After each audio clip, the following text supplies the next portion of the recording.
اسے سالمن بھی کہتے ہیں، اسے سلامن بھی کہتے ہیں، اسے سلمان بھی کہتے ہیں، سلیمان بھی کہتے ہیں، لیکن بادشاہ نے اس کا نام سلامان رکھا۔ یہ جو آج کل ٹیسٹ ٹیوب بچے پیدا ہو رہے ہیں، اس کہانی سے معلوم ہوتا ہے کہ یہ تصور ہزاروں سال پہلے بھی پایا جاتا تھا۔ سلامان کی چونکہ کوئی ماں نہیں تھی، لہٰذا اسے دودھ پلانے، رضاعت، پرورش اور نشو و نما اور تعلیم و تربیت کے لیے ایک عورت ابسال کے حوالے کر دیا گیا۔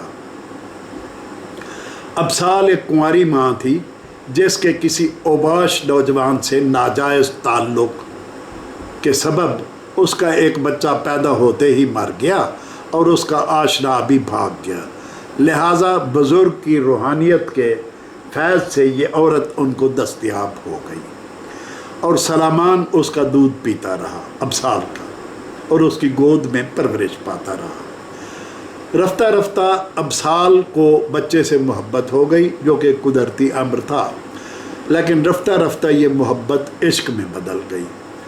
جو ہی سلامان سن بلوغت کو پہنچا، ابسال نے اس سے ناجائز تعلق قائم کر لیا۔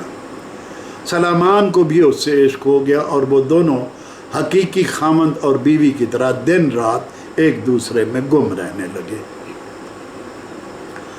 بادشاہ کو جب اس اختلاط اور ابتلا کا علم ہوا تو اس نے اپنے بیٹے کو محل میں بلا کر قید کر دیا اور اسے بتایا کہ ابسال اس کی ماں ہے، اور ماں سے ناجائز تعلق قائم کرنا کسی بھی طرح قابل قبول نہیں ہے۔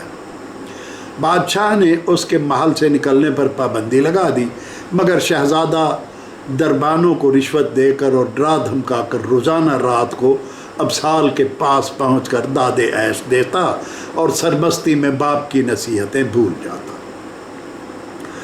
بادشاہ کے جاسوسوں نے اسے بتا دیا کہ شہزادہ تو حسب سابق مزے لوٹتا پھرتا ہے۔ تب بادشاہ نے اپنے دوست درویش بزرگ سے اپنی پریشانی بیان کی۔ بزرگ کی دعا اور روحانی کرشمے سے سلامان کی مردانہ طاقت سلب ہو گئی اور وہ نامرد بن گیا۔ اس میں عورت سے اختلاط کی خواہش ختم ہو گئی، البتہ ابسال میں جنسی تمنا دوگنی ہو گئی۔ سلامان کی جو جنسی ہوس ختم کی گئی تھی وہ ابسال میں منتقل ہو گئی، لہٰذا دونوں کی اذیت دوگنی ہو گئی، تاہم ان میں ایک دوسرے کے لیے محبت ختم نہ ہو سکی۔ سلامان کو جلد ہی پتہ چل گیا کہ اس کی نامردانگی کی وجہ اس کا باپ ہے، لہٰذا وہ اپنے محل میں آیا اور باپ کی منت سماجت کرنے لگا کہ اس کی غلطیوں کو معاف کر دیا جائے اور اس کی مردانہ طاقت بحال کر دی جائے اور اس کی شادی کسی اور لڑکی سے کر دی جائے۔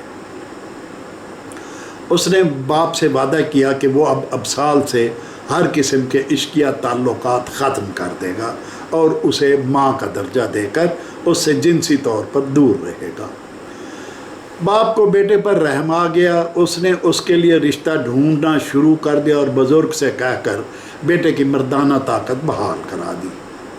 جو ہی سلامان کی مردانگی بحال ہوئی، اس کے جسم میں بجلیاں گونجنے لگی اور عشق و ہوس کی تڑپ 100 گنا بڑھ گئی۔ رات کو وہ موقع پاتے ہی فرار ہو کر ابسال کے پاس پہنچ گیا اور دونوں نے برسوں کے پیاسوں کی طرح ایک دوسرے کو شاد کام کیا۔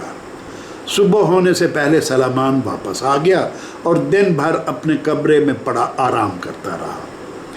اب پھر اس نے یہی معمول بنا لیا کہ ساری رات ابسال کے ساتھ گزارتا اور دن بھر سویا پڑا رہتا۔ بادشاہ نے جب اس کے لیے مناسب رشتہ ڈھونڈ لیا تو ایک دن بیٹے کو نیند سے جگا کر اسے بتایا کہ اس نے وزیر اعلیٰ کی بیٹی بینا کو اس کے لیے پسند کیا ہے اور وزیر